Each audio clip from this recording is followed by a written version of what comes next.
Hundreds of Hong Kong police raided the Stand News office in the early hours of Wednesday morning, using a warrant under the much criticised national security law to collect boxes of what were described as journalistic materials.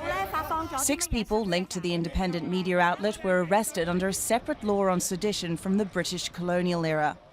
By Wednesday afternoon, Stand News announced it was closing after 7 years. We are not targeting the reporter, we are not targeting the media. We just target the national security law, the offences. Among those arrested was well-known singer and activist Denise Ho and former politician Margaret Ng, both former Stand News board members. Police turned up at the home of Stand News deputy assignment editor Ronson Chan, officers telling him to stop recording as they arrived.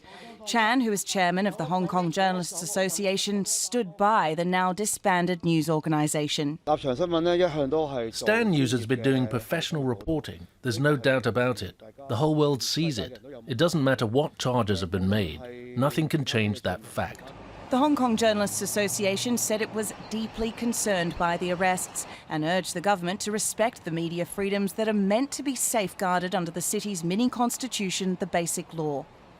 Hong Kong Chief Secretary John Lee shrugged off the criticism, saying journalism cannot be used as a tool against national security. They are the evil elements that damage press freedom. China's government in Beijing says the security law in Hong Kong is necessary for stability following political unrest and mass pro-democracy protests. Dozens have been arrested, prosecuted and jailed since China imposed the legislation last year.